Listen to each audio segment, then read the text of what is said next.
Is there a motion to move to executive session? Oh, I got a call to order this. Got a call to order this meeting of the Cave Creek Unified School District. It's 5 p.m. Is there a motion to move to executive session? So moved. Second. All in favor, say aye. Aye. Aye. Any non-board people, please leave. It's recording. All right, here we go.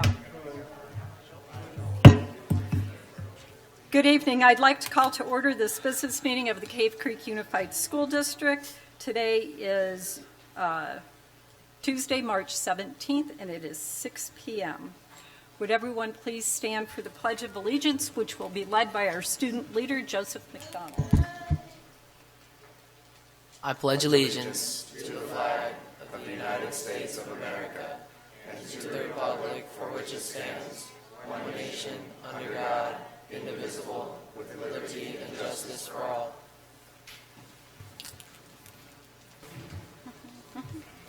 Item 2.3, roll call. All members of the board are present. Members of the cabinet present are Mr. Dolezal, Dr. Jensen, Dr. Plotnick, and Dr. Hendrickson. Item 2.4, formal adoption of the agenda. Is there a motion to approve? So moved. Is there a second? Second. Are there any changes? All in favor, say aye. Aye. Aye. Any opposed? Okay. Where are we now?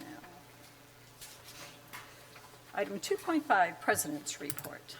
Well, since our last business meeting, I had the opportunity to attend the Joker's Improv at Cactus Shadows, and I will say we have some very talented kids. I was also at the senior night for basketball and at the Business Partners Breakfast. And then on this past Saturday, I got something I want to show you.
Saturday was beautification day at Cactus Shadows, and there were about 50 people who showed up for this.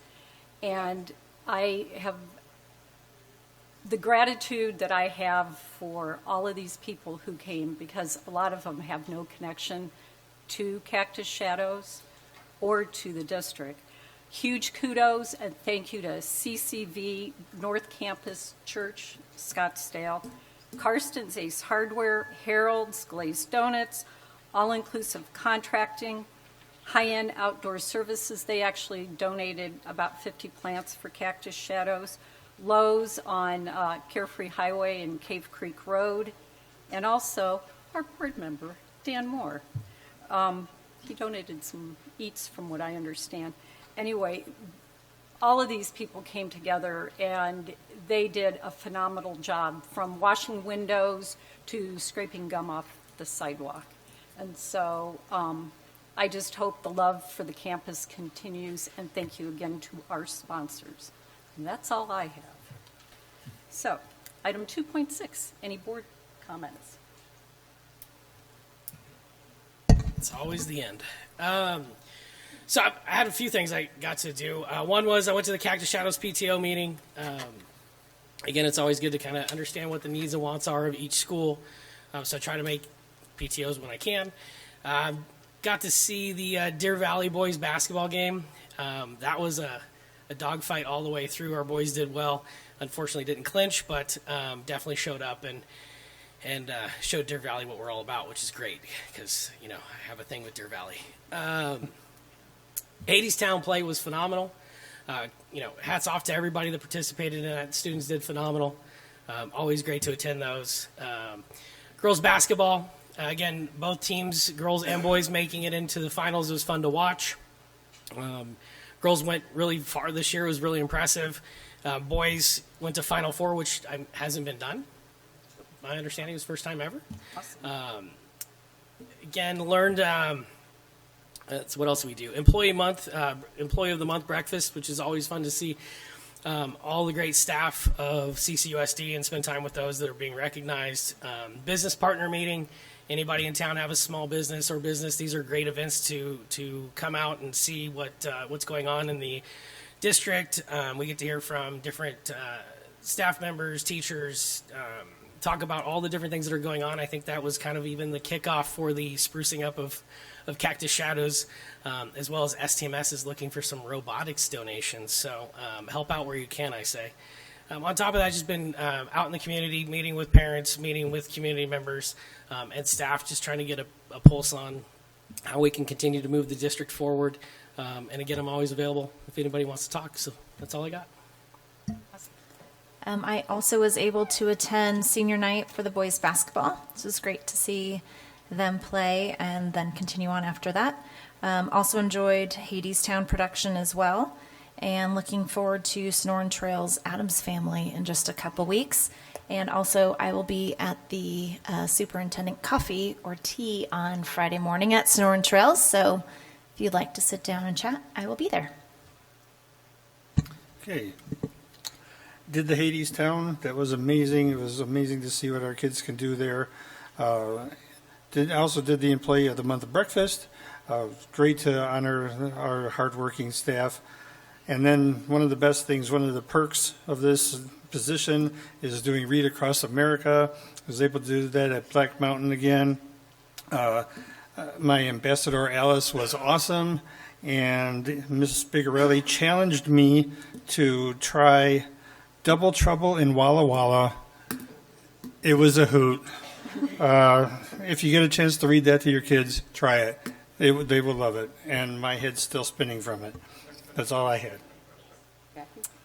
Also had the opportunity to attend the Community Business Partners Breakfast, and Principal Owsley brought his lovely performing arts group to showcase for us all the talents in our school and what our district really does put out there. I know a lot of times we talk about programs and what do we offer and what makes us different, and it's really fun when you get to see the heart and soul of what really goes behind that with our kids. So that was fun, and then we also got to learn a little bit from the Sonoran Trails Middle School, the SciTech class that's offered for those that might be considering something a little different. I really highly encourage you, if you've got a student going into that, to really check out that program. It offers a lot and will really get your kids, their brains expanding a little bit as to a potential of what's out there. Also, really have been excited to be part of the search for our new superintendent. Sad to see our fabulous Mr. D leaving, but it's been very educational and informative to meet the candidates coming in, those who applied, find out what they find unique about our community, why they would be interested in moving here, in participating in leadership and being part of our community. So that was really a very interesting educational thing, and really fun to see our community from their viewpoint and listen to their questions, what they're asking about, and hear what they would bring forth into our community. So it's going to be fun to talk about that a little bit later this evening. And then also had the opportunity to meet with a couple of local community members and hear what they're looking for in terms of the board, leadership, and our district moving forward. So that's it. Well, thank you. Item 2.7, Superintendent's Report. President Greer, members of the board, along with several of the events I got to see all of you at over the basketball and Hadestown. Again, was able to attend the Shadowbox Players of Hadestown. As you've all said, students did an amazing job. They never cease to amaze me with their talent in and out of the classroom. I would like to call out, since our last meeting, congratulations to senior Jack Finch on his state championship win in wrestling. It was fun to watch him compete on February 21st at the Memorial Coliseum. And if you don't know, he set the record for the most points scored in the heavyweight class. He won every match by a technical fall, which means he was ahead by 15 points, and they call it at that point and it's over. I want to say in the championship match, his opponent only lasted about 1 minute and 48 seconds, and he was done. So incredible job, Jax, and congratulations on all of the hard work of the wrestling program. After that, I hope everyone enjoyed their spring break, came back refreshed and rejuvenated, because we are taking on the last quarter of the school year. And lastly, and most importantly, I would like to introduce our student leader on the dais with me this evening from Sonoran Trails Middle School. Please welcome Joey McDonald.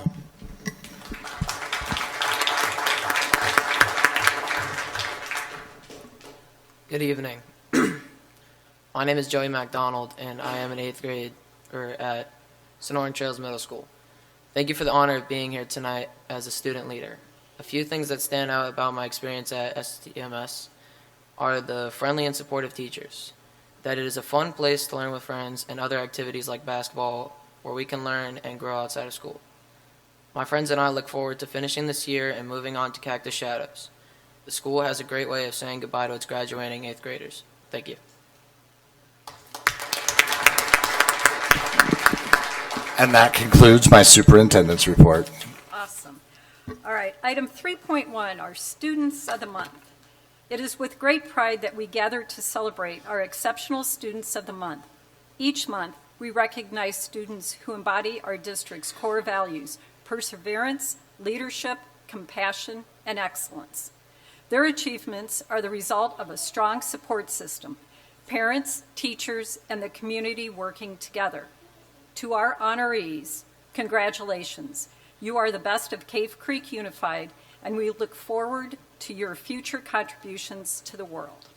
So now I will ask my fellow board members to step down here, and we will introduce our Students of the Month. And as you're introduced, please come up so we can shake your hand and congratulate you.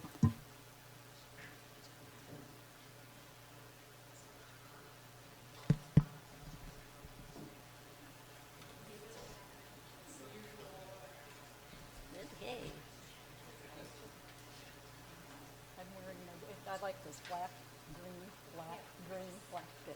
All right. All right. You ready? Our first student of the month is from Black Mountain, Scarlett Miller.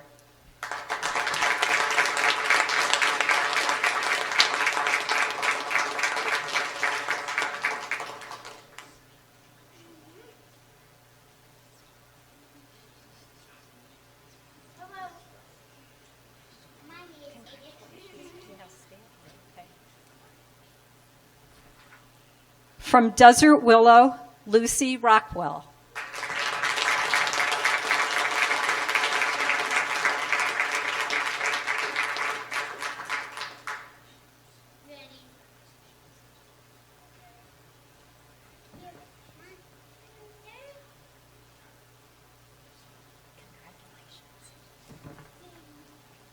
From Horseshoe Trails, Aiden Fitzwater.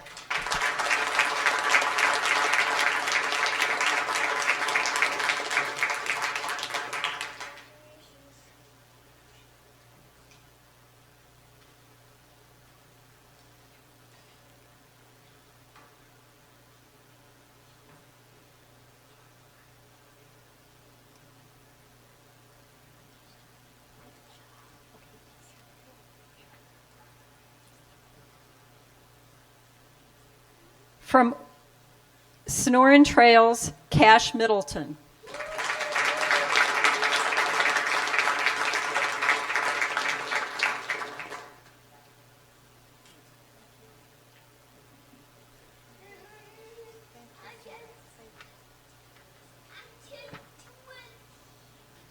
Also from Sonoran Trails is Nick Scott. However, Nick is not available to be here today.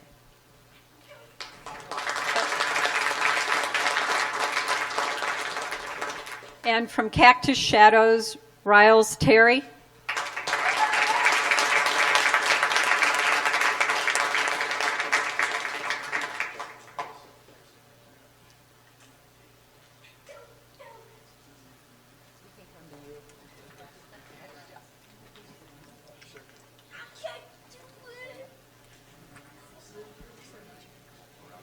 And a round of applause for all of our students. And parents, this is the time to come take a picture, parents, if you want to, for sure. Oh, yes, please. Come on, Joey.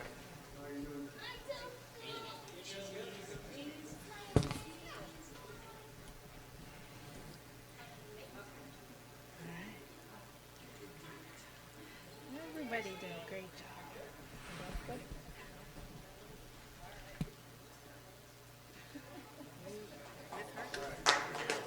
Again, congratulations to all of our students of the month and our student leader. We will take a short 5-minute break, so if you were thinking maybe you wanted to leave, this might be your opportunity. You ready? All right. Moving right along here, item 3.2, the 2004-2025 audit presentation. Dr. Plotnick. President Greer, members of the governing board.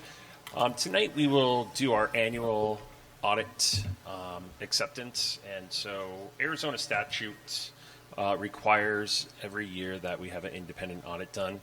As we always say, we are very transparent in public education compared to other forms of education within the state, and part of the reason is we do have this audit requirement on an annual basis.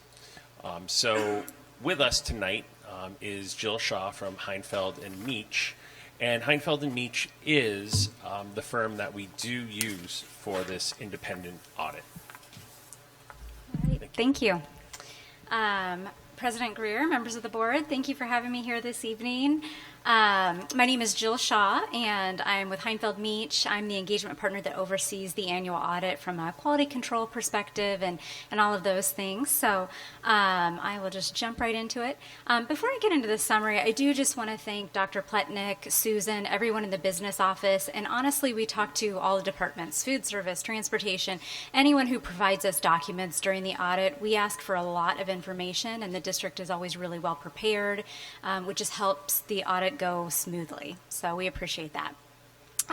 So just a little bit about the scope of our services. Our audit is done in compliance with auditing standards, as well as government auditing standards, being a local government, and uniform guidance, which are the federal guidelines. Because the district spends more than $750,000 in federal awards each year, it does trigger that federal audit that's needed as well.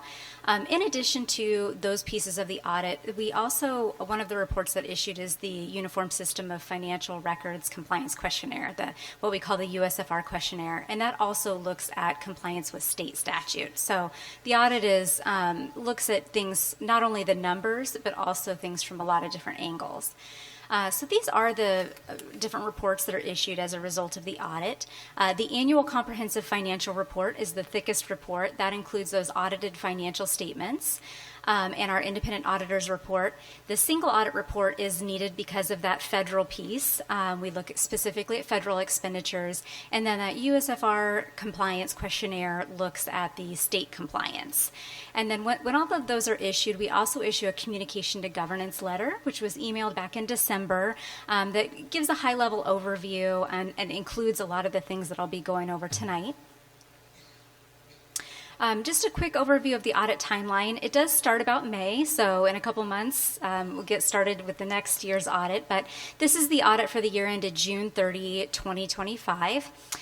So we started in the summertime by, we do first preliminary field work, we come out and we look at compliance work, things like procurement, student attendance, and then after the AFR is filed and the books are closed, we come back out in October and look more specifically at the numbers. The audit report with the audited financials was issued December 9th, and then the single audit report was issued and filed with the Federal Audit Clearinghouse about a week later, and then after the holiday break, the USFR compliance questionnaire was filed with the Auditor General. So the audit has been done now for a couple of months. A few highlights from the communication to governance. There was one new accounting standard that was required this year related to compensated absences. So that liability increased because not only on the books now is any vacation or sick leaves that will be paid out upon termination for an employee, but also any balances that are more than likely than not to be used. So that was just something new that all local governments had to implement. There are some estimates in the financial statements. We're required to point those out. The biggest one just being the ASRS pension liability. Again, a very common liability for all school districts across Arizona. Some highlights of the audit: there weren't any significant audit adjustments. So what that means is in the underlying records that the district gave us from the Visions database, we did not encounter any errors, significant errors that we had to make adjustments for. So that is a great indicator of how the audit went. We didn't have any difficulties or disagreements with management about how to apply accounting procedures. At the end of the audit, management provided us with all the required representation, saying that they had given us what we needed and they take responsibility for the financial statements. And we as a firm complied with all independence requirements. And, thus the title of our report is Independent Auditor's Report. So some highlights of the main report. On page 13 is the Independent Auditor's Report. It was a clean opinion, what we refer to as an unmodified opinion. So anyone that's looking at the report for due diligence, they'll be able to find the language in there that shows that the district did not have any material misstatements in the financial statements. And then the management's discussion and analysis is a section that provides some background behind the numbers, maybe why revenues increased, why expenses decreased, things of that nature. So I like to point out that section because it just gives some good narrative behind the numbers.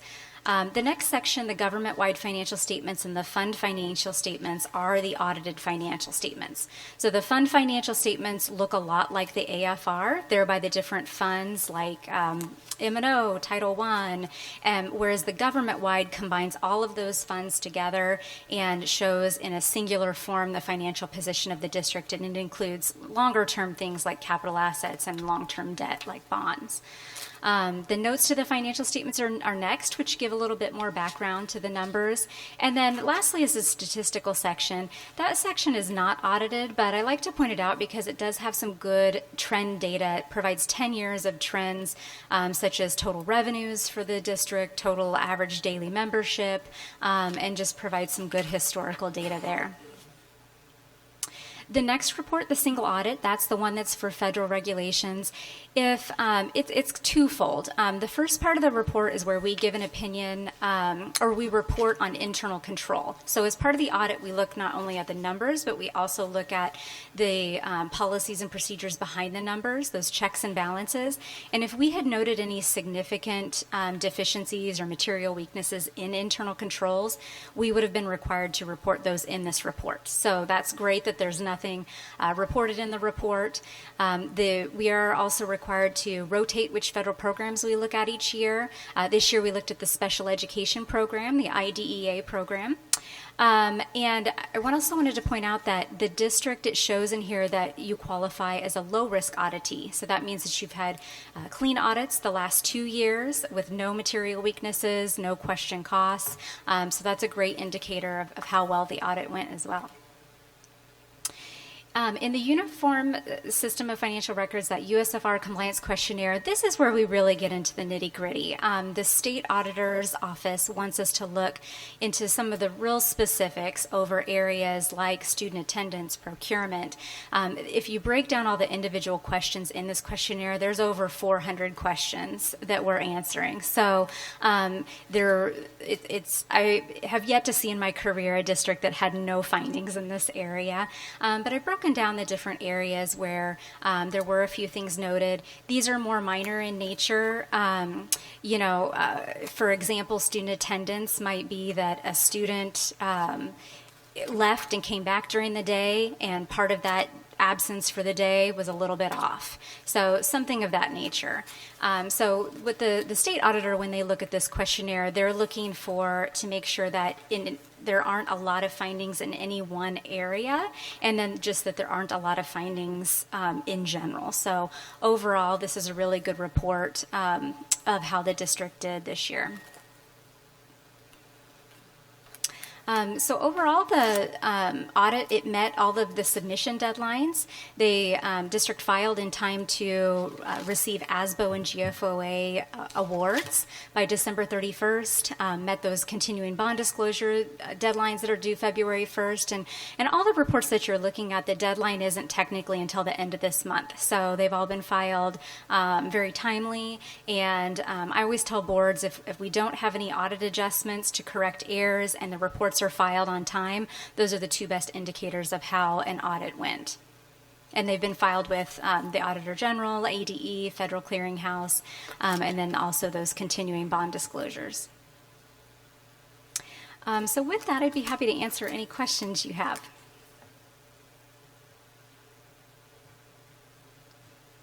Awesome. Thank you very All right, much. thank you. Thank you. Item 3.3, the transportation update. Dr. Plotnick.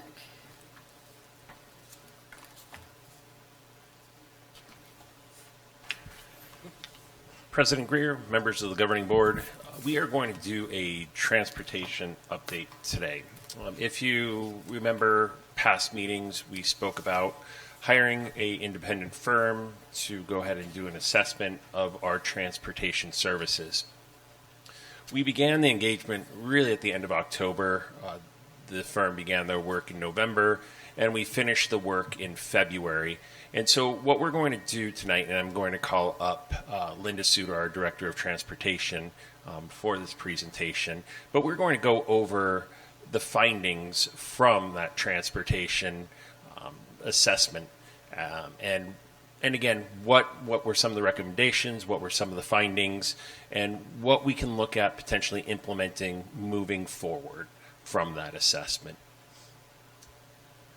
Hello again, President Greer, members of the board, cabinet, and community. Ryan, can you help him? I wasn't able to walk when she was either, so it's all right. Okay.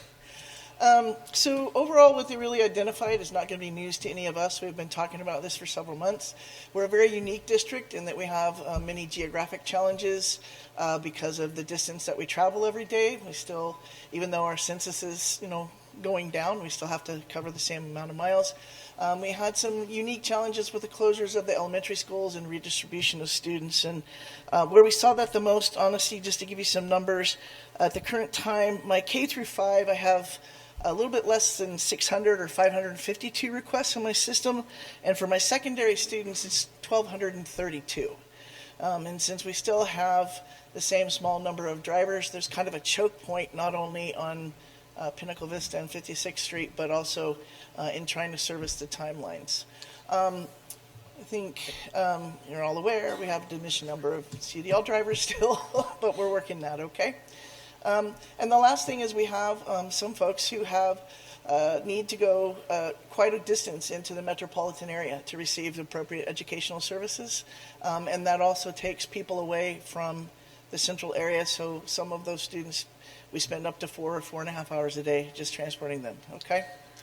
And so really this company that, again, these challenges that are listed on this page and all of these slides are from that assessment is when they came in, they worked with Ms. Suter and they looked at just our boundaries, they pulled data from our system, they pulled data from the HR side, and these are the challenges that this company came up with that immediately as they began the assessment.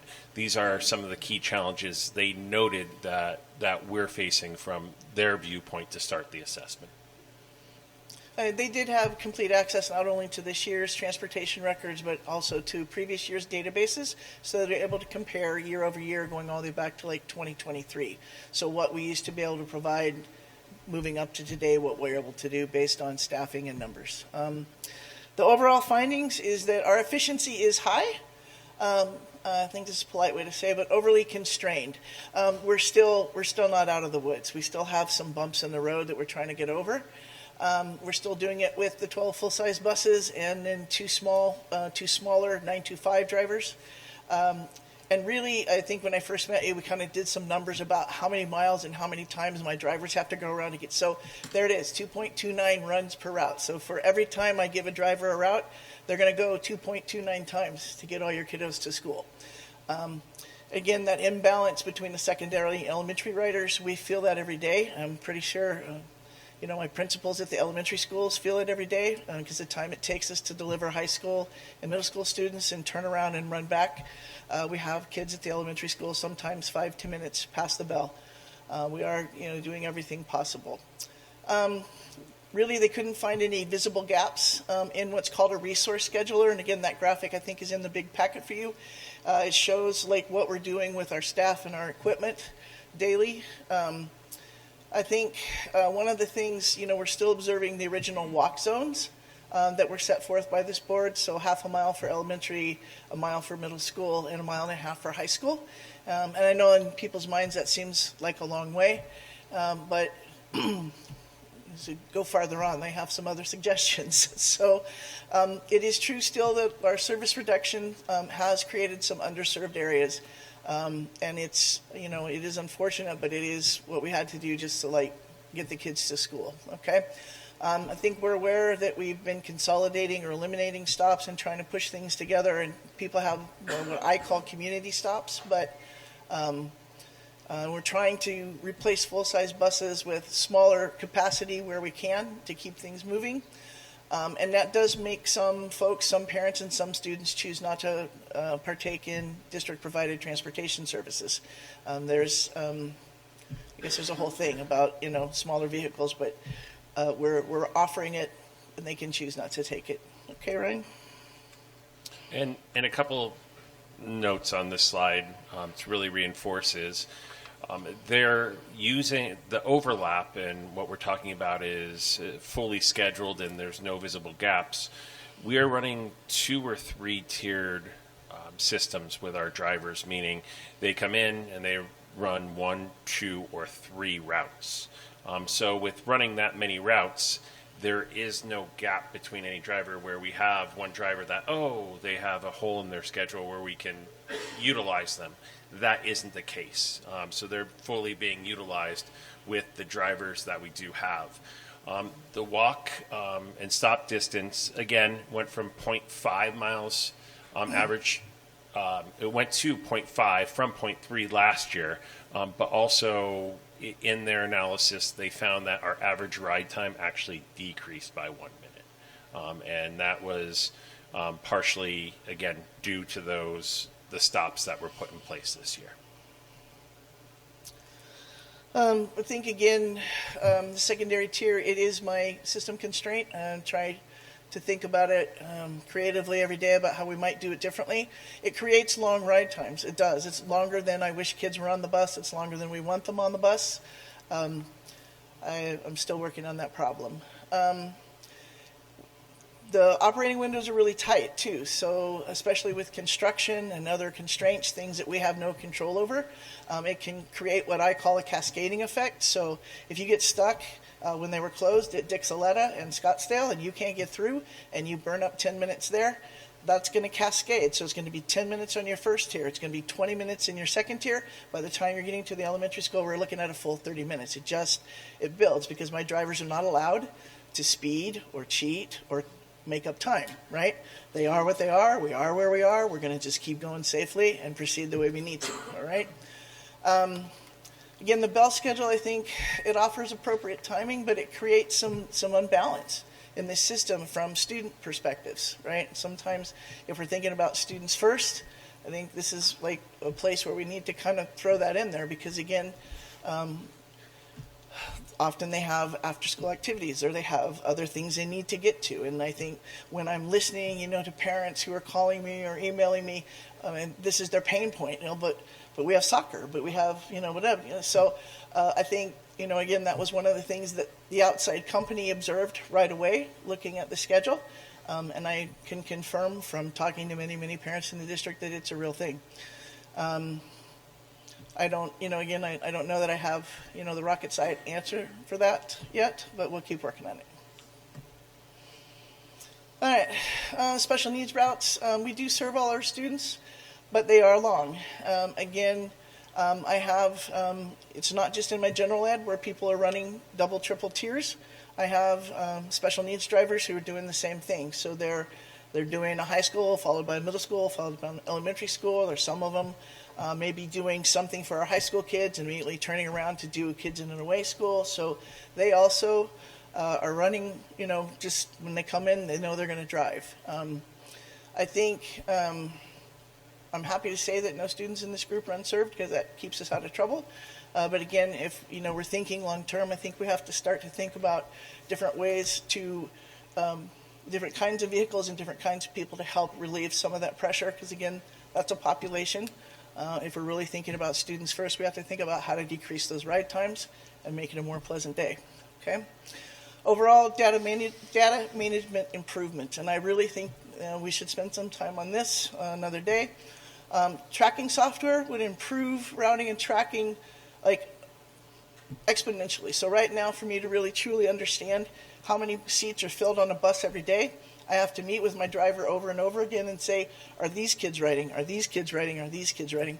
If we were actually using software, that information would populate and report every day for us. We would know. It also, I think it would be great for parents who that kid was supposed to be in parent pickup. Where's that kid right now? Right? So that can turn into quite a thing too. I think also, if there is any redundancy, we want to catch that right away. We don't need people going, in the same area or trying to serve the same population because we don't have the resources for that. And then it is true still that the responsibility for routing and the bulk of that still sits with me. I am training someone in my office, but it's not something that you can just learn to do, in a few weeks. So my hope is that by the time we enter next academic year, there'll be more than one of me that can, think about how to do this and how to work the programs. But right now, it's me. Okay, there you go. And I would also like to make a point on this slide with the special needs routes. What we're looking at is there are this year again with DSA, there are a reduced number of routes that we are running out into, as they put it, the Phoenix metropolitan area. But there are still some students that we are unable to serve within the district. So they are placed in schools outside of our boundaries for that. So that is something that it's not going to go away, but that has been reduced on that DSA side. But that also adds a little bit of a complication too, because of then we have to do some internal routing within our own boundaries.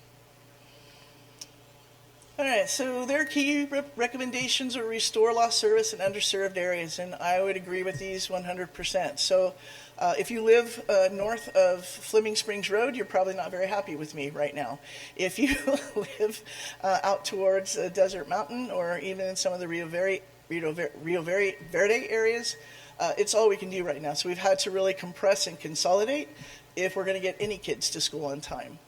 At this point in time, I think we also need to think about, we have a route that's been shut down all year in the very middle, Route 67. It's a high school only route, and we don't have a way right now of putting those kids anywhere else because the other routes in the nearby area are already at capacity. So to do so would violate, standards of how many seats, how many kids could be on a bus.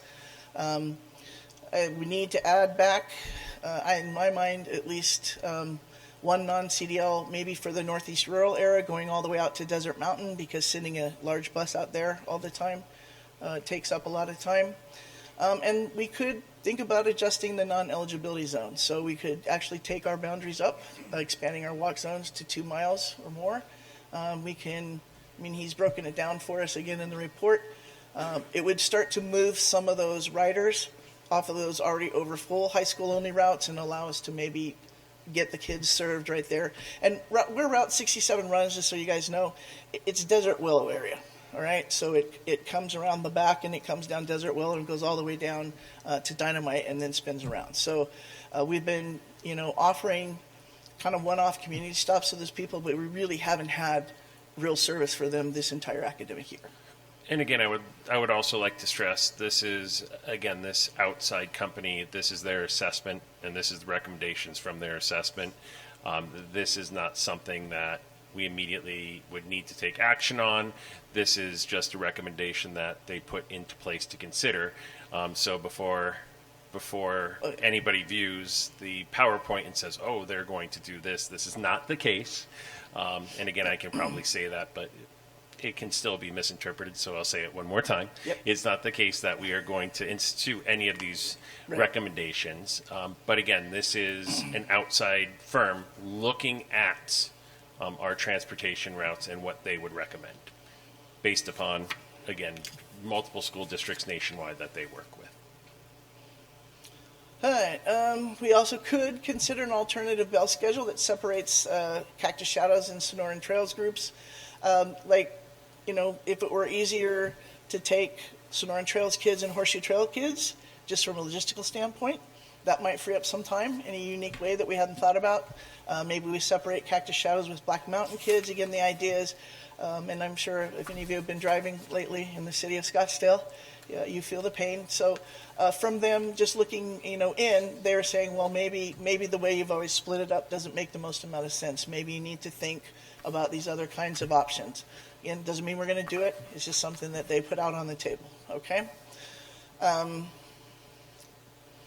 then I think also they're still hoping that somebody, will get fully trained in Route Finder, as am I, and that we can maybe really tackle the idea of upgrading our current software so that it serves the purpose of helping us make better, decisions based on data. And part of that recommendation of looking at maybe changing the school times or changing the school routes and putting certain schools with each other is that imbalance that they found where we had over 1,300 secondary riders versus 550 elementary riders.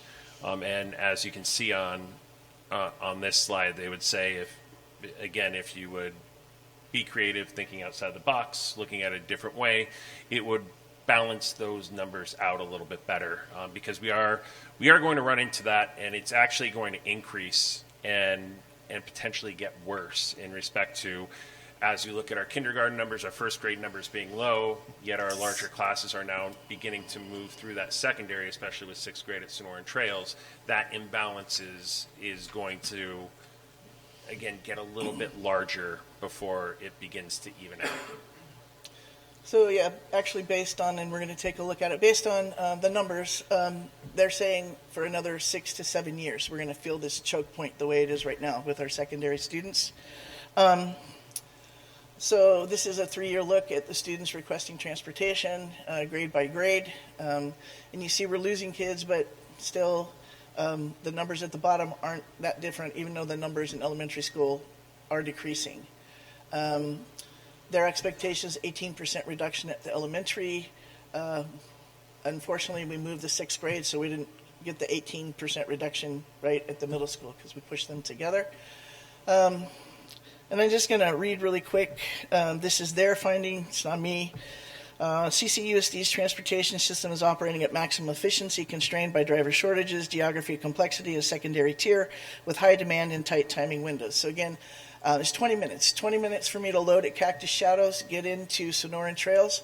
We do 3 tiers at Sonoran Trails. It takes me 3 times to get all the buses in there that I need to move all those kids, and I got to move them and get them back, and there's only about 45 minutes after we load and go to turn around and go back to the elementary school.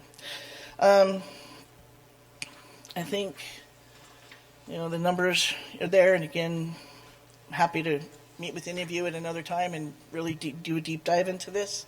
Next slide shows the ride times and walk distances over the last 3 years, and this is what Ryan alluded to, is even though our walk distances are up, what that did for us is it reduced our route times.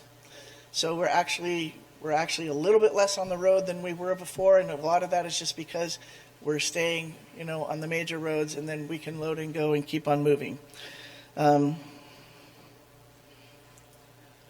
There you go. There you go. The overall finding again is that current routing is efficient, cannot reasonably be reduced further. Based on our current student population, truly our finding is the system has become overly efficient due to necessity, and service has been reduced in some areas beyond what is reasonable. And I think, probably each one of you has talked to a parent who feels that way too, right? Okay. The current 12 big buses and 2 small vehicle van configuration to serve general needs, and I'm just anticipating that we're going to continue to need more smaller vehicles. We're looking into some different kinds of options, but at the out of it, we're going to have to if we're going to make the times. Okay. And I think this is, and if you've looked at the disposals over the past couple of months on the board reports, that is one thing that Linda and her department, and especially Ken, who's our fleet manager, if you go to the bus yard, you're going to notice fewer buses in the bus yard. So we've been able to trade in some of our old buses, and we've flipped that into getting a new white fleet vehicle from a company, and it also has reduced our liability for insurance purposes with the trust. So instead of these vehicles sitting, adding to the total amount of assets that we own, we've been able to remove them from that asset list, reduce that liability, as well as turn that into some positives on the transportation side for vehicles. So this basically in a picture form. So right now the yellow is what our walk zone is. So if you live inside the yellow, you don't get bus service to Cactus Shadows. If their recommendation was to take it out to where you see the pink, and it gives you some drop downs of what would happen then, it would get us 20 kids off of this route and so many kids off of that route. And then right now those non-highlighted blue dots that you see, that is Route 67. Those kids are not on a bus. They're not being serviced at the current time. Okay. This is what it would look like if we did for middle school, I think, as well, down there, Cactus Shadows 66. If we increase that walk zone, we might be able to then split those blue dots in half and put some of them back onto Route 79 and some of them back onto 66. That's kind of what they're wondering if we could do if we extended the walk zone. Okay. All right. Stop placement. This is what I look at all day long, in case you guys are wondering what this is. Okay. So stop placement isn't a source of inefficiency. So I do observe minimum standards as well as state law about where they can be and how they can be. But I'm also, again, trying to keep a flow that allows for us to move quickly and load multiple children at the same time instead of stopping more frequently and picking up 1 and 2 and then 1 and 2 and then 1 and 2, trying to push them together so when we stop, we're going to load 10 to 12 kids each time. So we do generally follow major boulevards for middle and high school. I have been a little more selective when it comes to elementary school kids because, again, they present a higher risk for us, and so we need to ensure that we're not near anywhere busy in case one decides one day to get jiggy. Yeah, there you go. Okay. All right, so that was their presentation, and I just wanted to kind of catch up with you folks, commitments that I made to you when I first came to you. In the time that was passed, we've made 2 925 drivers. That's for the little yellow buses. We've made 2 full-time CDL drivers.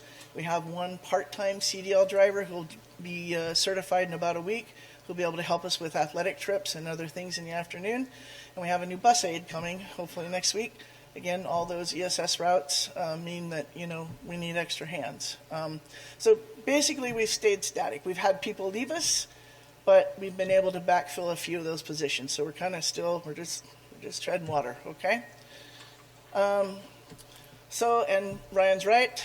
We took equipment that wasn't being used for the last year to 2 years, and that's become 1 new 14-passenger activity bus to be used throughout the district, 1 new 7-passenger van to help with our ESS students, and we'll have 1 new 32-passenger bus specifically for our EVIT students, and it should be rolling onto the lot in the next week or 2, okay? And that's what we look like on Friday night. Okay, just kidding. I just want to say this out loud for everybody. The benefits of consolidated school bus routes, I know parents don't like them, but they really do present with us these benefits. So underutilized buses running with low ridership, that's not helping us. It maximizes the seat utilization. It improves our overall productivity, which the outside company observed. It allows us to operate within our existing staffing constraint without me and my fleet manager, driving every day. It prevents route cancellations due to staffing gaps. It does, because when they're consolidated, I can grab somebody and say, I need you to do these 3 stops because so-and-so is sick today, right? So when they're kind of pushed together, it makes it easier for me to pivot quickly and still give service. It also allows for predictable schedules, right? And our ability to pivot right now is just super important. So we have to be able to absorb unexpected things that seem to happen every day. And we do have actually improved on-time performance since I took over, okay? All right. We are also wanting, right now, fuel efficiency is really high, so I'm using software to track that. So we have some of our fleets doing really good. You see that there, 24, 18, 18, 18. And some of our fleet, I'm not sure, we're, less than 5 miles a gallon. So again, that's something that Ken and I are working on to try to figure out what could be done, what can be done, and what should be done. But we are keeping an eye on it, especially with costs going the way they are. Next, Ryan.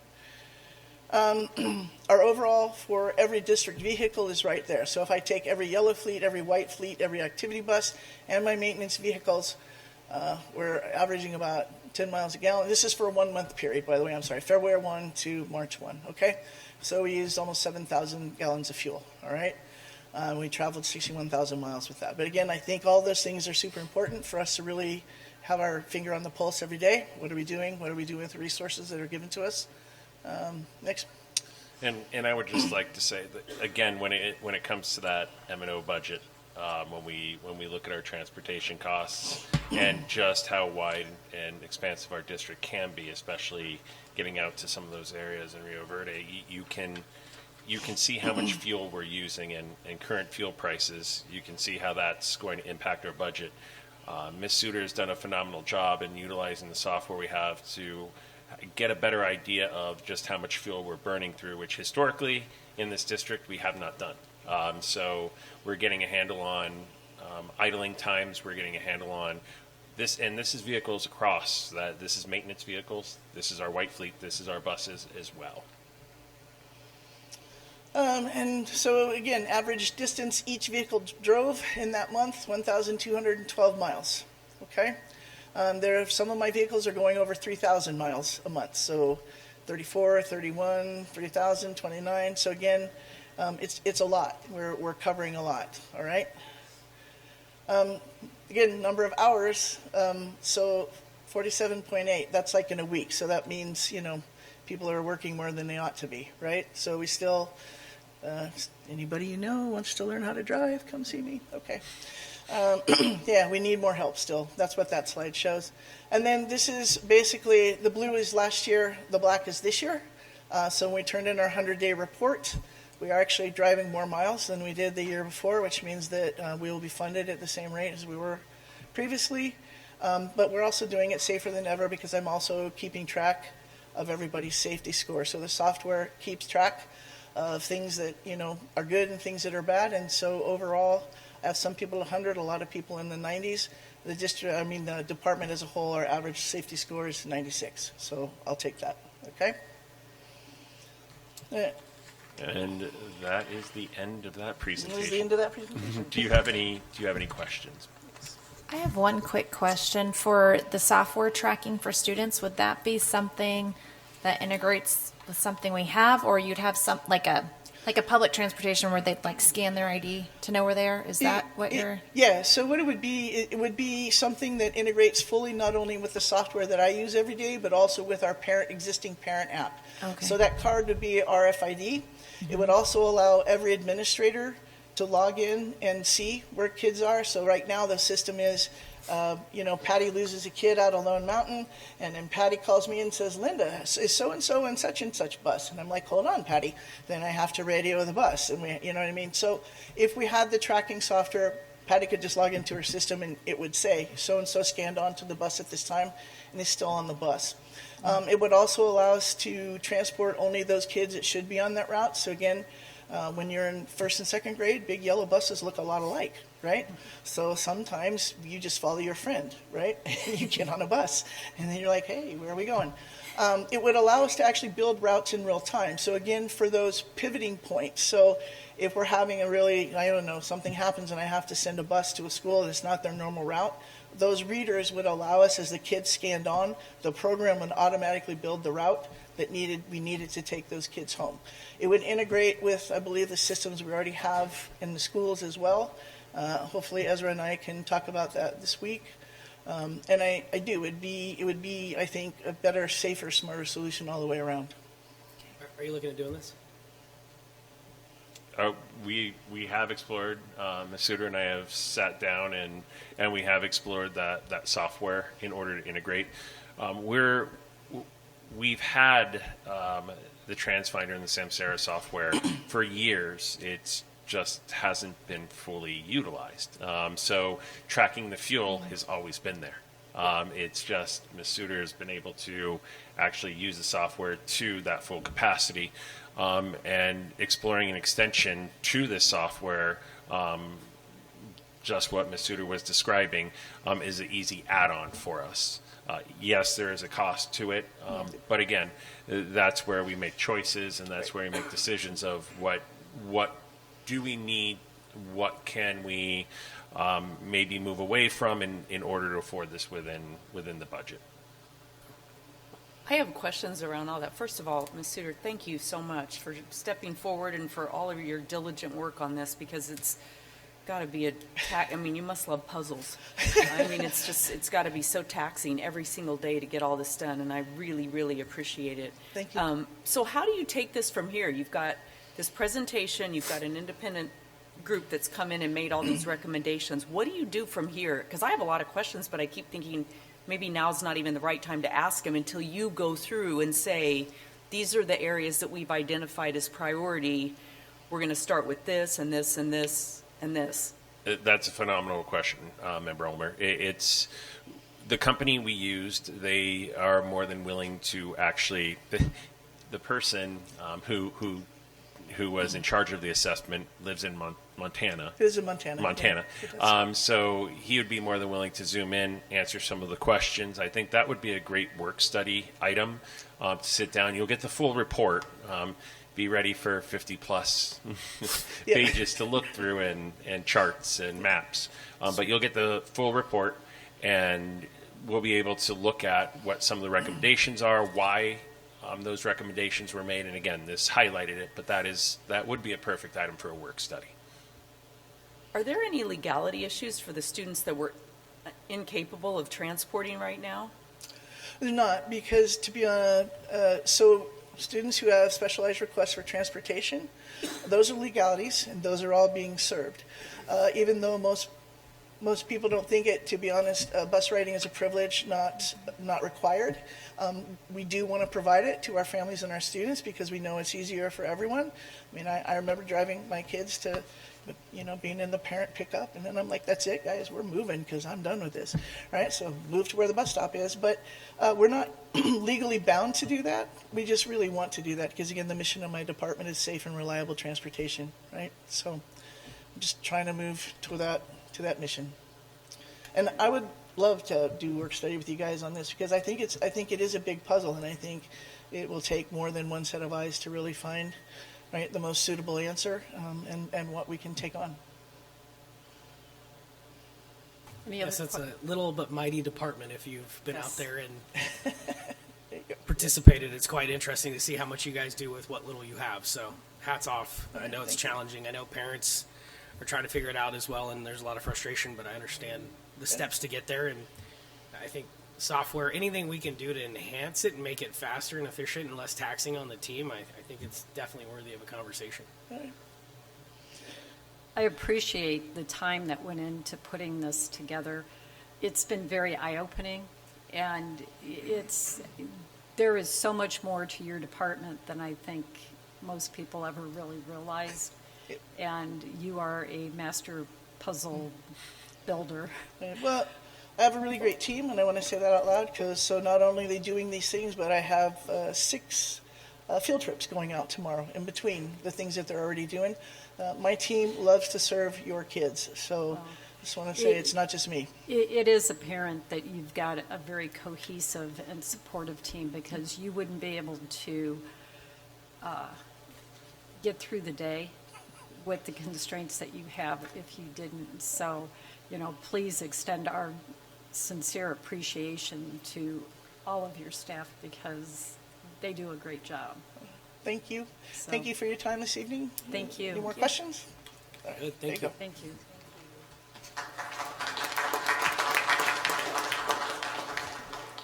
All right. Moving right along. Item 3.4, the monthly financial update presented by Dr. Pletnick.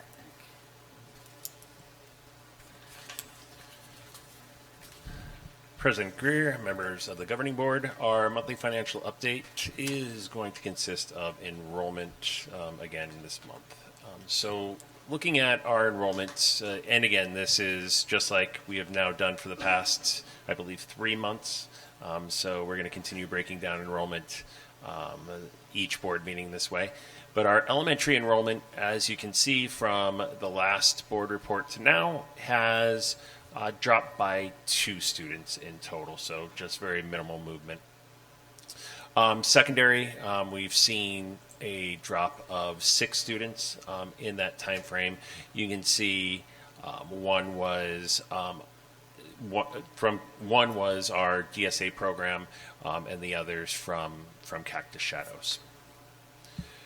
And the comparison, if we look at FY25 to FY26, you can see, again, I would like to point out that 10-day drop from each one of those years to the 100th day.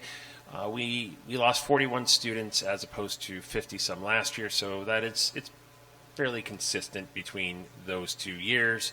But again, we are sitting at just under 3,400 students.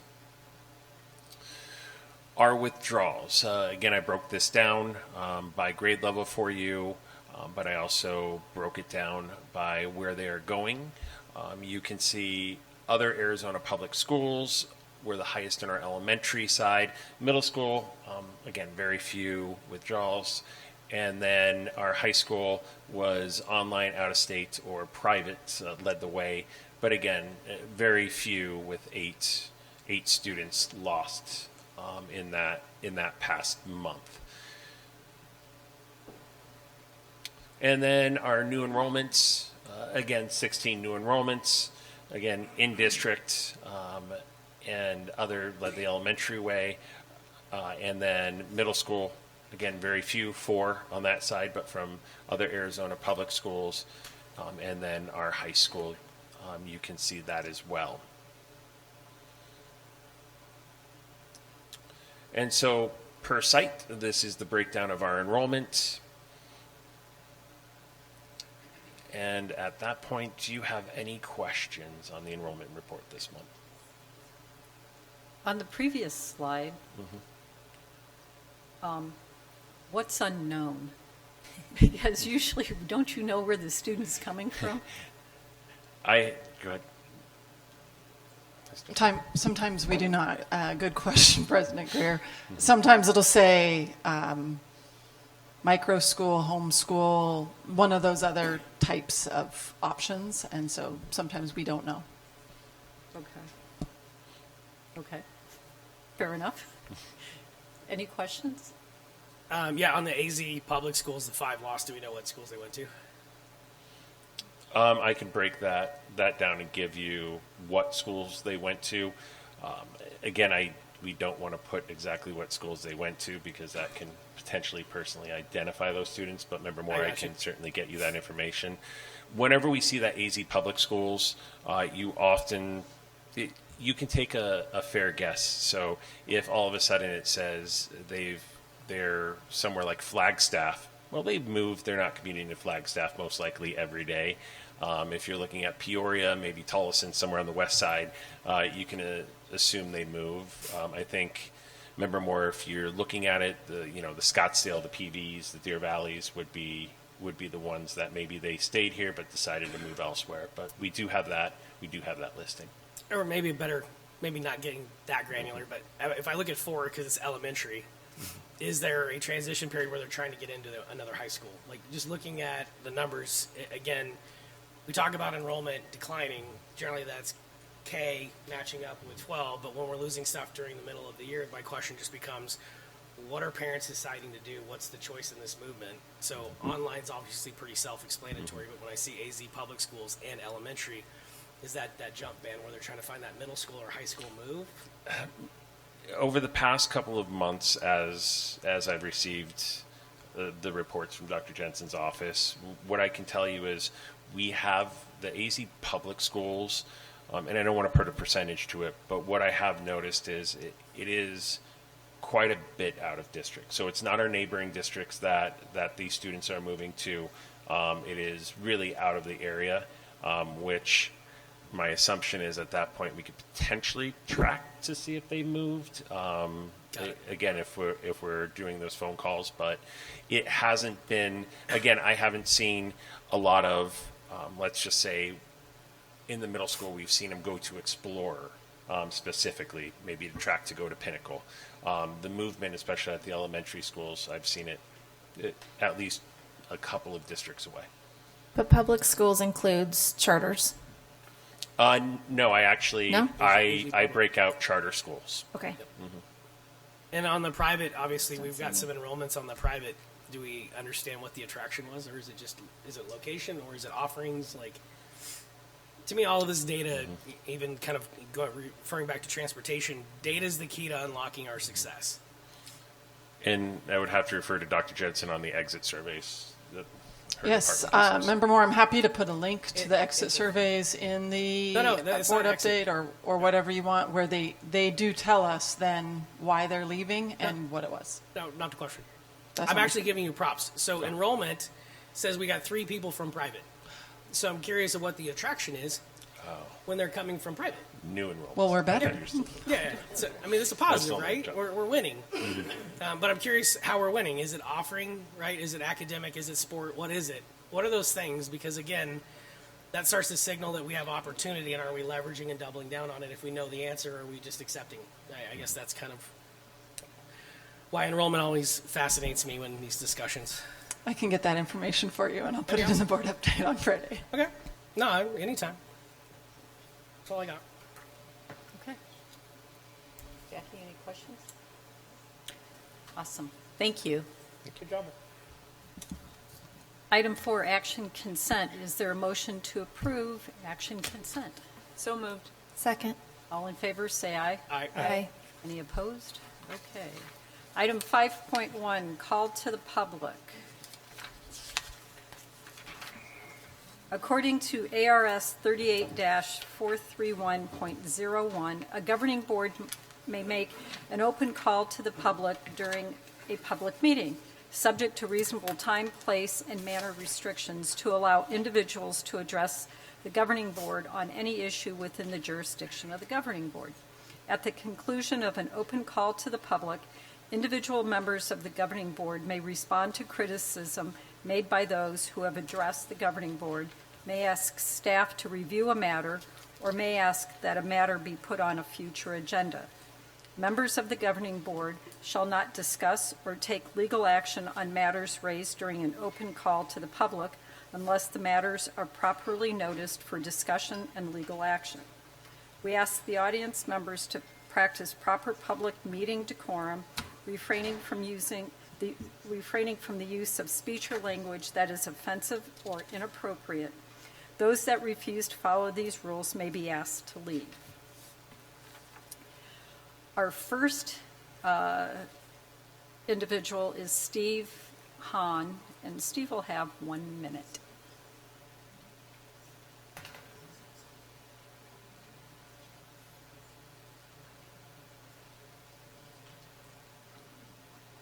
President Greer, members. My name is Steve Hahn. I live at 10917 East Addy. My daughter, Samantha, is a junior at Cactus Shadows, and I'm here to speak on behalf of the girls lacrosse team. You're going to hear from Nick. He's going to have a little bit more detail. But basically, my story on this is we moved Samantha into the district as a freshman. She had never picked up a lacrosse stick before. I'd like to think she got a lot better by now. But the team just welcomed her, and it's just been a phenomenal opportunity for her to meet kids. I think we can all recognize sports as being one of those last few bastions of sanity, shall I say, where kids aren't on any type of electronics or anything like that. So what I would ask is make them feel like they're more of the community. I think a couple things we're asking for tonight is newsletters, recognition, nothing relative to... I'm sorry, your time's up. Oh, I had a minute? You had 1 minute. Oh, okay. Sorry. I'm sorry. Thank you.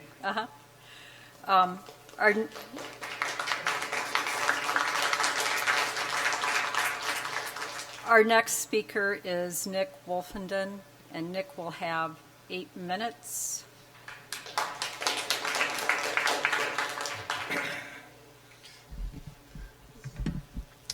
Thank you. My name is Nick Wolfenden. I live at 29606 North Tatum Boulevard. I've been in the school district. My kids have been in the district since 2011. To answer your question, Dan, I know some of those private schools are for sports, football particularly. So it really plays heart to what we're talking about today. So about 6 years ago, we brought Cave Creek Lacrosse. We had a very robust youth program. We brought it to the high school, and we had a high school lacrosse team. It was considered club at the time. Approximately 3 years ago, the AD came to us, said, hey, would you like to be a high school sport? We said, absolutely. With that came all the privileges of being a high school sport. Our fees, we paid the regular school fees for lacrosse. We had access to the gym. We had access to the field to practice on. We had the full support of the school behind us. Last year, prior to our season, the leadership came to us and said that they were going to remove lacrosse as a school sport. It was no longer a varsity sport. And the reasons that they gave us were that we were over budget and it wasn't sustainable. They presented us with a budget with things like $8,000 for helmets. However, girls don't wear helmets. So I don't know where that budget came from. I don't know where those numbers came from. We were never given an opportunity to correct it as a school sport. We were just told you're no longer a school sport, which forced us to go to DFAC, which is a local club sport. Our fees went about 2.5 times higher to play there. We would have gladly paid higher fees or fundraised just to remain a high school sport, but that was never given to us as an option. I should probably mention I'm also one of the coaches. My daughter plays with the sport as well. Some of the other benefits that we had with being a school sport is we had a trainer on site, so the school trainer would come to our games, was there to support us, and that also allowed the girls to come to get recovery and care for their injuries after school and when they're at the school campus. So very beneficial to the girls, very beneficial to the program. Sorry, I'm just going through my notes. So fast forward to this season, school leadership has been very standoffish. They've completely cut us off for the most part, which is kind of mind-boggling to me because we put an $800,000 field in the stadium with lacrosse lines, but then all of a sudden we got no support. I'm not allowed to hang the senior girls' banners in the walkway going into the stadium. Our girls were kicked out of the locker rooms about 35 minutes before one of their games. And told that they were no longer allowed to use the locker rooms, even though they've been using them for 6 years as lacrosse players. And anytime that we've asked questions, so I've asked questions of the school leadership, the girls have asked questions, parents have asked questions, and it's always finger pointing. Nobody knows who is the driving force behind this. I honestly don't even know what we're really here asking for. I just want some answers and want some support for these girls. So the girls were told that if they somewhere this year, the girls were told if they make an official girls lacrosse club within the school, that they could receive some of those benefits back. The girls jumped through hoops, had that done in a week, and it was actually after that when we were kicked out of the locker room. So again, I just don't know where the pushback is coming from. I'm just looking for support for these girls. We have 2 senior girls on the team this year that have both signed to play at the collegiate level next year. All right, we have a junior on our team that signed to play Division I lacrosse next year. This is nothing but good recognition for the school. These girls play at the high school 100% to be a part of the community and to be a part of the school and out of school spirit. And that is what we're trying to drive in the Cave Creek community. That is what brings enrollment into the school. So to answer your question, Dan, it's sports that brought those private school kids in. We both know that.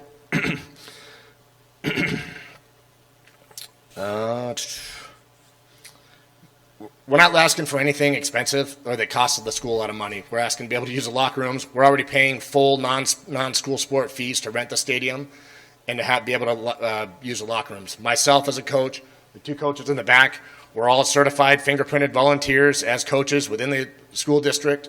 For years I had a key to the stadium and would unlock the stadium for the girls, and we would use it that way, and I would make sure that the stadium was policed and cleaned up. A lot has changed. I understand that. I get having control of the facility, especially when we're putting that much money into a new field. I totally get it. I just don't know why we've cut off these girls. And it's not just the girls, it's the boys lacrosse team as well. We forgot to invite them to the meeting tonight, but it's the boys lacrosse team as well. Again, we're just looking for some support. We'd like to know where the barrier is. These girls just want to be part of the Falcon family like they have been, many of them for the last 4 years. And to answer your question, Sam has gotten phenomenal. She's one of our starters now. She started off, could barely hold a stick and a ball, and she's a great player now. So, I don't know if being a club solves that. I would ask the question, does the drama club pay to use the fine arts facility? I don't know. Is that something that we can look at? If we're officially a club, we're holding club meetings, can we have some of those benefits back as an official school club?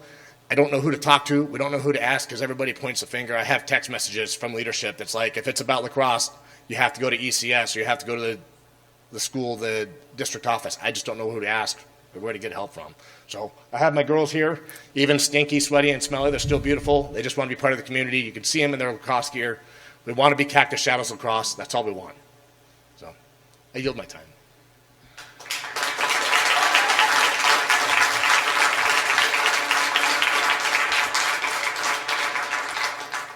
Bill, can we get an update on that comparison of clubs? Because I know this. Yes, and wait till the end of the. Okay. Yes. Okay. Our next speaker is Carrie McCullough, and Carrie will have 5 minutes.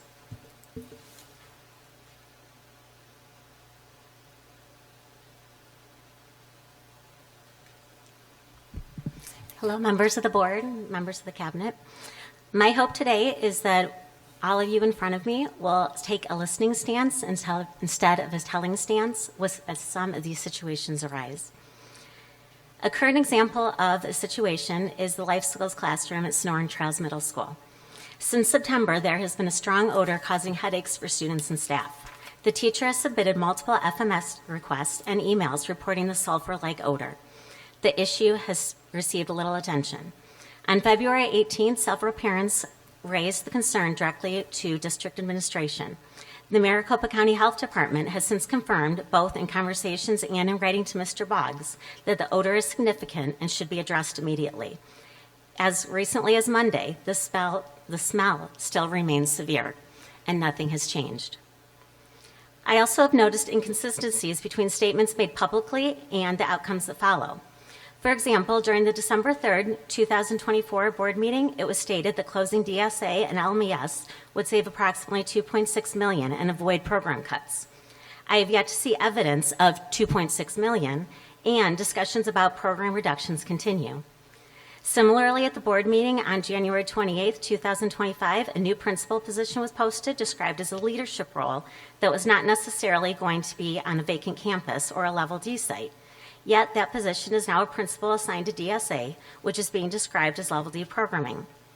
The DSA campus should maintain smaller ratios due to students' needs. However, in other areas of the district they are driven strictly by numbers rather than student needs. For example, the high school PALS program also serves students with significant needs, and yet there are plans to combine 2 classrooms. Both situations involve specialized programs, yet the reasoning applied to staffing ratios appears inconsistent. Additional concerns arise with the reduction of school psychologists from 5 to 2, one of which is largely responsible for the level D programming, and the other one overseeing the remainder of the district. While it's been stated that this would save approximately $325,000, it's important to consider the total cost to the district. It feels a little bit like girl math, how much you save versus how much you're really spending. Reducing district psychologists and possibly higher contractors also increases the likelihood of independent educational evaluations, state complaints, advocates, and due process filings, which are all very costly. The question then becomes whether this is truly saving money in the long run or ultimately costing the district more. When comparing administration staffing at the high school level, the district has stated that our structure is similar to neighboring districts. Cactus Shadows is proposed to have 2 assistant principals and a dean serving approximately 1,200 students. By comparison, Shadow Mountain High School serves about 1,100 students with 2 assistant principals. Saguaro High School serves approximately 1,400 students with 2 assistant principals. And Deer Valley High School serves around 1,700 students with 2 assistant principals. Larger schools such as Pinnacle High School and Sandra Day O'Connor, which approximately have 2,500 students, have 3 people serving as assistant principals. In Cave Creek, the justification has been that administrators wear many hats. I do not question the dedication or hard work of our administrators. I know firsthand how hard they work. However, that same reasoning should be applied consistently. At the elementary level, many nearby schools have assistant principals or deans, while our campuses operate with a single principal. A similar concern exists in special education leadership. Districts of comparable size typically maintain additional support roles beyond single directors, such as coordinators or teachers on assignment.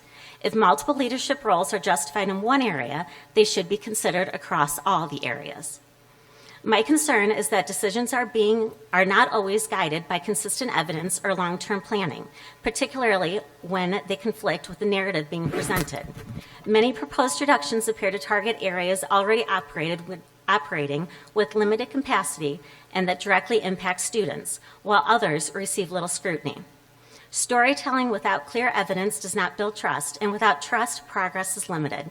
If the district truly wants to move forward, it must be willing to examine not just the narrative being told, but the evidence behind it. Thank you.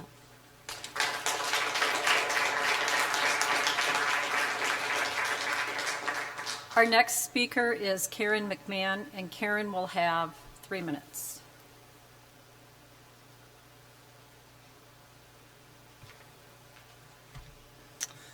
Hello, again. I'm here today to express my support for the International Baccalaureate program. My daughter is now a sophomore this year. I will use her as an example of someone who would benefit from the International Baccalaureate program, which we should be eligible for starting next year. She represents many other students in her same situation. We actually live in the Deer Valley district boundary, but we chose Cave Creek as our district 6 years ago because of the Spanish immersion and the IB offerings we thought would eventually be available for our daughter in high school. I know how valuable and enriching the IB program can be for students because my own sister was one of the original IB participants in North Canyon years ago, and as a teacher myself, I've also worked with IB and MYP middle years program teachers, and I know how dedicated they are to their students. She loved my sister. She loved high school and IB. It prepared her for a rigorous college experience and a successful career. The camaraderie shared amongst the IB students, the positive relationships with the teachers, and the challenging academic environment that pushes students to excel is exactly what we're looking for our own daughter. The IB classes will be engaging and challenging. Her classmates would be motivated, competitive, and work together cooperatively in a way that many non-IB classes likely would not. My daughter has a strong work ethic. She loves school, she loves her teachers, and she's involved in extracurriculars. She's an asset to your district. Her classmates and teachers help her to be successful because they are equally motivated. This is why we chose Cactus Shadows. This is why we chose Cave Creek, even though we don't live in your district. It would break her heart as a junior to have to withdraw from Cactus Shadows at this point. Like most parents, we seek the best possibilities for our child, and we thought that we found them here. We understand the financial decisions have to be made, and we know they are difficult, but do not lose sight of what matters. Not administrative salaries, not new turf for the football field. It's the opportunities for our children who will become leaders, with so many families currently pulling their kids out of school for a number of reasons. Charter, private, ESA, homeschool, all those reasons. How you can consider removing a quality program that actually draws in families who value education is beyond short-sighted. You will lose high-achieving students. Why would any family with kids of any age, elementary and on up, Ms. choose McMahon, Cave Creek? I'm sorry, your time is up. Thank you.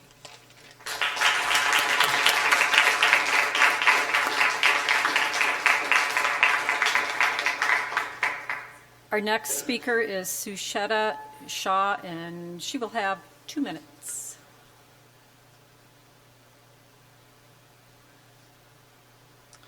Hello, Governing Board and Superintendent Dolezal. Last year, Mrs. Barella and Patty Jensen made a plea to Cactus Shadows parents to support the closing of Lone Mountain in order to keep IB, AP, and other programs intact. Now, only a year later, Dr. Jensen mentioned last month, I believe it was, that they still may need to decrease these programs. Why was not this disclosed last year? These are the questions that have popped into my mind and others. What has been done in the last year to prevent this? Why are we just hearing about this? Were there any attempts over the past year to save them? Fundraising, marketing, outside of our district? We are one of only 7 IB high school programs within 45-minute driving range. They all have higher enrollments than we do. The majority of families attending BASIS, Great Hearts, have never even heard of us. In the Asian community, high-level programs are sought out if the district has a very low Asian enrollment. As you know, I'm Asian, or maybe you don't, so I do know a lot of our Asian community that lives up here, and they don't even bother looking at our schools. We cannot lose our IB and AP classes. We have good test scores, and that'll be negatively impacted if we eliminate our high academic offerings. We need to do better to market our product and our athletics inside and outside of our community. Parents will travel for a great product. As you just heard, another family came from out of our district. This district office needs to stop ignoring the issues instead of waiting for the breaking point. Last year, I asked Dr. Jensen twice for the exit survey results to remove all the personal information and share them with me. She agreed to, but I never received them. I was volunteering my time for help. And just so you know, I've had multiple parents whose students have left our district who've told me they never received an exit survey. We need to create an automated exit survey to gather data for all enrollment and employment loss, and then we can analyze it better. The district office needs to treat CCUSD. Susheta, your time is up. I'm sorry. Okay, thank you.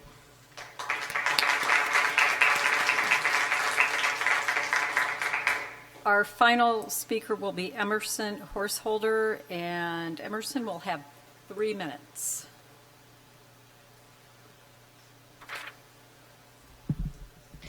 Hi, my name is Emerson Householder, and I am the current IB Student Association President as well as an IB Diploma candidate, and I'm here to discuss the matter of closing my program. The IB program at Cactus Shadows sets our school apart from other schools in the area because it serves as a unique piece that attracts students who want the rigorous academic development that IB offers.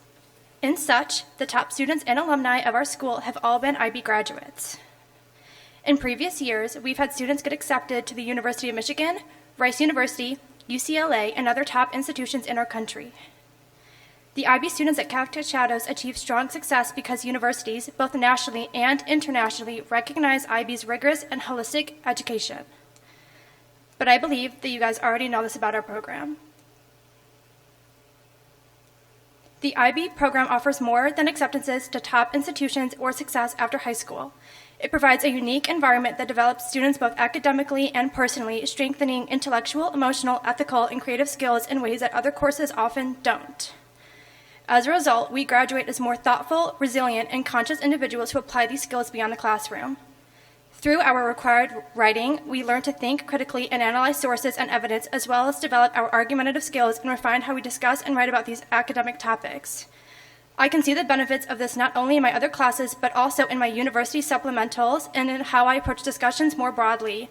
Even now, the way I structure and present an argument reflects those skills.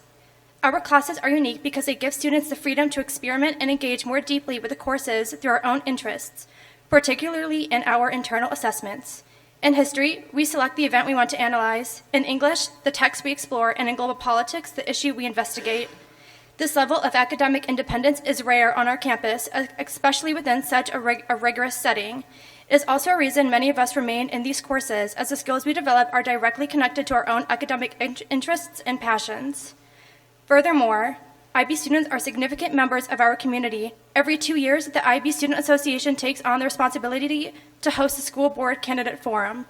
Other volunteer moments, such as our fall and spring food drives, consistent work with Kiwanis, and support towards our school, IB gives back to our community. The service is woven into our program because we're expected and developed to give back, another aspect unique to our program.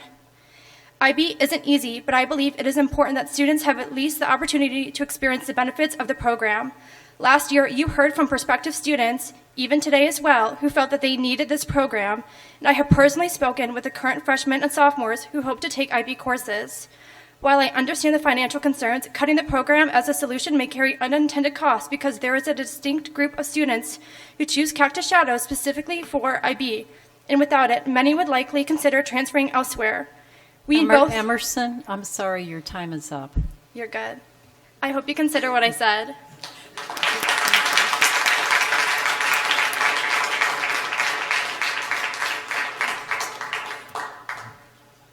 Did you want to make a... Yeah, okay. Now I can talk, I guess.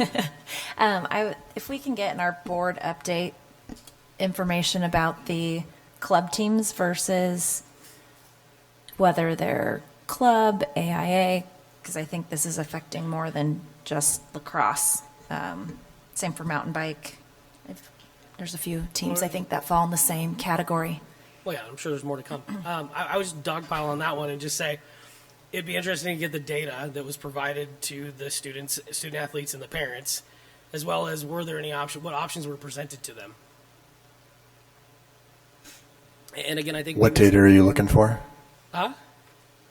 You said data, so what is the data that you're looking for? I'm looking for what data was presented. There was a comment about the helmets, the cost, what was presented to them that was making lacrosse so expensive that the district didn't want to incur the fees.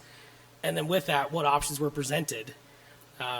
Because, again, I know we just had a working session and we talked about sports and we talked about the load on the district. But at the same point in time, I think sometimes we miss the opportunity to just say the facts. If you want to stay in program and the boosters want to raise X to support it, great. If not, here's option B. But I think sometimes we just go for the quick route and we miss a good opportunity. Anything else? I odor in the classroom at STMS. I got another email today saying it was a problem today. Clearly it's not resolved. Clearly there's a problem. So are we out of space over at STMS so we can't find a different classroom until we get it resolved? Or And the status with the health department being brought in on that. I can follow up with all of those things. Thank you. That it? Well, some of it moves into the conversation we're going to have anyway, so it's... Okay. Item 6, we have no old business. Item 7.1, the 2024-25 action item audit report. Dr. Pletnick.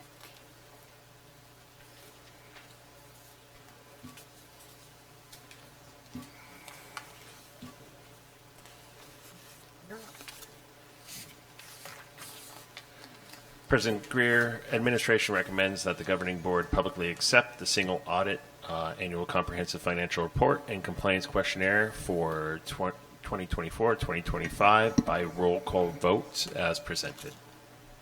Is there a motion? So moved. Is there a second? Second. Okay. You want a roll call vote? Yes, please. Okay. Aye. Aye. Aye. Aye. Aye. Okay. Approved. Item 7.2, discussion and possible action regarding full funding of the IB program for the fiscal year 27 school year. Mr. Dolezal. President Greer, members of the board, there is not a current motion here, but it is opening up the floor for discussion on your parts regarding the funding. And so discussion and then possible action should you come up with any type of motion in terms of funding the IB program for the fiscal year 27. Does fiscal year 27 mean 26, 27, or 27, 28? Yes, we're in FY26 right now. So yes, so we're talking about FY27 would be next school year, 26, 27. Okay.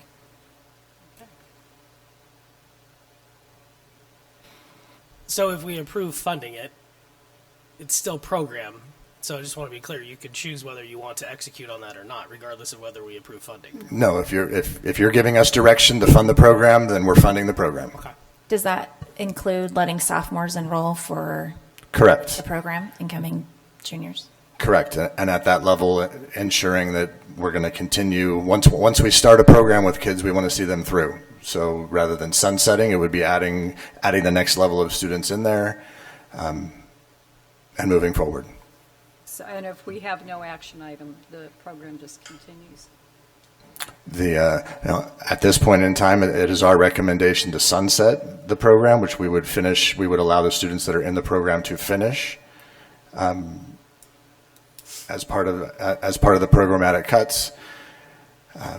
So yes, if there is no action, It just continues. Now, when you say... no, if there is no action, we would sunset the program so the sophomores would be placed into other classes and those types of things, yes. Do we have how many sophomores signed up for classes? 35. But I guess among those 35, they could be taking 4 classes each of IB as a junior. So 35 total. One is taking 5 classes, 3 are taking 6, 7 are taking 7, 16 are taking 1, 8 are taking 2. Well, the other interesting part to that is just like everything else in this district. The second that there's fear of loss, then we get the wavering effect. Yeah. So, I mean, it was mentioned last year at the final vote of the second vote. The question was posed, do the program stay intact? And the answer was for the 25-26 years. And here we are, so here we are. I still think as a district, that's what sets us apart is these programs. And yes, there's 3 of them, but at the same point in time, I don't think we're an average district. So we have the best in academics and we have the best in sports. We will win. Well, this is a program that we've been talking about before, and I just have to, put in my little 2 cents about this. I have interacted with these students on many occasions. I've been interviewed by them at least 3 times. I find these young people fascinating, the way their minds think, the way they are involved. And I do not think this is a program that we want to lose here. So I am moving that we continue this program. Well, and Mr. Fortney, Member Fortney, I'd just like to add, on behalf of administration, this is not a decision any of us are. I like the program. Dr. Jensen likes the program. Dr. Hendrickson, Dr. Pletnick. There is nothing. I would echo what you said. There is not a bad word I could say. Again, it determines. We need to look at what is Cactus Shadows in Cave Creek Unified School District. What does it mean to be a comprehensive high school when we offer academic services to our highest, our lowest, our mid, and where does that come in? The impact is just budget. How much does this program cost us each year? According to the staffing and from our experts in terms of Power School and that, in order to run it again, it would be about another 1.4 FTE would be the minimum additional FTE that we would need. Okay, so that For includes teachers? whatever training Correct. and No, that does not include the training. That does not include the annual fee to be an IB school. Which wasn't that annual fee like $12,000?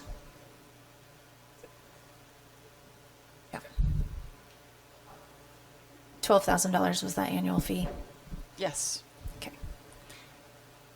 And with that 1.4 FTE, because I know the conversation at our work study was, well, the teachers are teaching AP and IB at the same time. So how does that? So those Does that still 1.4 add? would be unique. So we were To tasked with cutting 10 FTE from the high school. This would mean we can only, we cannot cut 10 and keep everything. Something has to go. And so that would be 8.6 would be what we would, as far as we could get at the high school. So We just gotta could find cut somewhere else to cut. 8.6. We need the 1.4 to even possibly make the puzzle work. Okay. How many seniors are IB diploma candidates this year? Make sure I get it right. 8 diploma candidates this senior class. Okay. Is, you know, Diplomas. you've listed off the numbers of kids, sophomores, who are in the pipeline, so to speak, but that every year it seems like it dwindles down to a much smaller number. Is that because of the scheduling? You know, Somewhat, yes. So to be clear, there's 2 different parts. There's a lot of different parts. You can be an IB diploma candidate, which means you took all the IB classes in layman's terms, as well as some beyond, an evening course as well. Or you can just be a certificate student, which I would liken to like the AP classes, where you take an AP class, you take the test, you get college credit. To get a certificate, it's usually 2 IB classes allows you to sit for the test, and then you get the certificate. So we have a lot more certificates. That number that Mr. Dolezal just shared was students who are going to be certificates. So they've enrolled in at least one class for their junior year. So hopefully they will make it through to get a certificate. And I don't have the number in front of me, but I think it's 10 students who are signed up for the theory of knowledge, which would be, to me, the indicator that they're interested in being a diploma candidate. So you can take a class without being an IB student, or you can be an IB diploma student, and that's why you hear the small numbers like 10, 8, 2, those things. Those are diplomas. Like they did the whole hog. They did everything. How many kids total do come from outside the district for the IB program? Well, if you're talking about the sophomores, we've heard from one this evening who started in 6th grade. There was one who is taking, who asked for a class, who just moved here from out of state. And then the other 2 open enrollment students have been here since kindergarten and 1st grade. And of our current juniors who are in IB, which we shared in the board update, I don't think it's accurate to say that any of them came for IB, because none of them are taking multiple IB classes. They're all taking maybe one, or have been here since kindergarten. And there's 0 now for seniors that are open enrollment. So we shared that in the board I don't update. think, did I, oh yeah, you're right. We currently have 0 open enrollment seniors taking any IB courses. okay.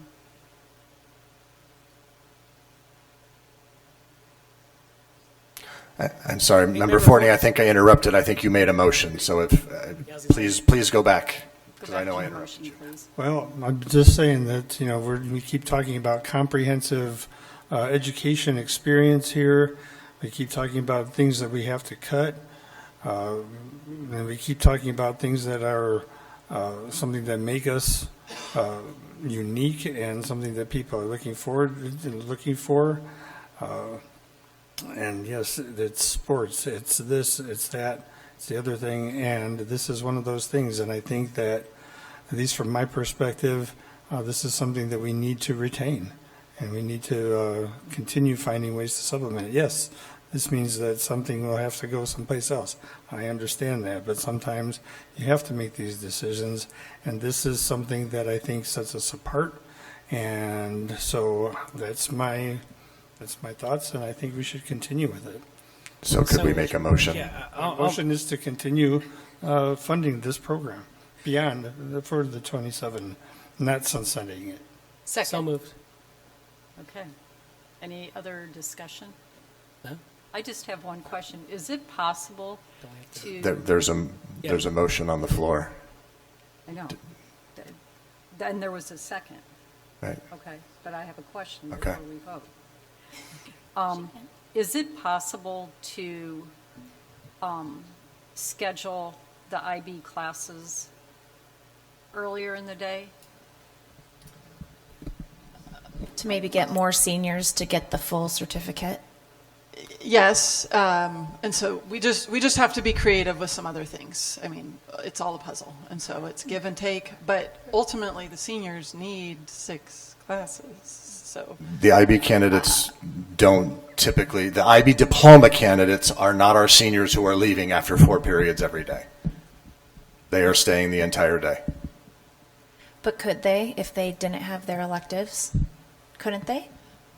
they need IB electives. So if they're taking classes as sophomores, I mean, but so they need 5. There you go. Yeah. They need 5 classes. But I mean, to get it all in, it is. Yeah. That would have meant that they, I'll say, declared back in their freshman or sophomore year and then adjusted their pathway in order to get through, which is possible. These students take a, I mean, I as think they stated, they especially if take a you're rigorous promoting course the load. program that early on. Yes. I think. I mean, Yes. I think my son would have stayed if it was a 6th period, taking that extra class. Who was somebody that never had IB path on his radar. But yeah. Okay. Any other questions or comments? Okay. All in favor of maintaining the funding for the IB program, say aye. Aye. Aye. Any opposed? Okay, we got funding for IB. All right. Item, where are we? 7.3, action to approve the direction to the board's attorney during the executive session identified as item 1 above. There was no action given to the attorney, so this is a non-item on our agenda. Item 7.4, action to approve the hiring of Dr. Nicole Reagan as Cave Creek Unified School District's next superintendent and approve related superintendent employment contract for July 1, 2026 through June 30th, 2029. Is there a motion to approve? So moved. Is there a Second. All in favor, say aye. Aye. Any opposed? Okay. Well, I would like to welcome Dr. Reagan to our district. She is a seasoned superintendent. She will be coming here from Nebraska. She brings a great deal of energy and enthusiasm. She has family here, so she is not coming to Arizona blindly.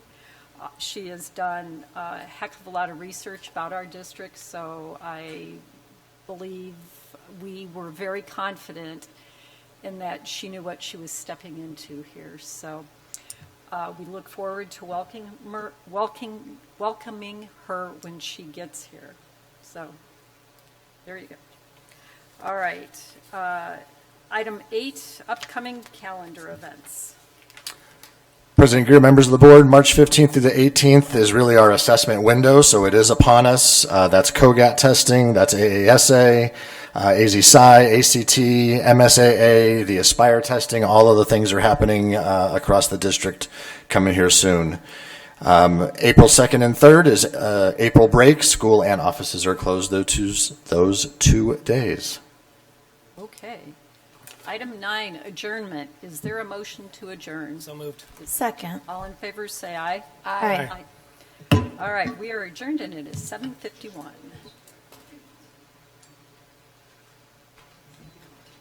I think we got to sign something.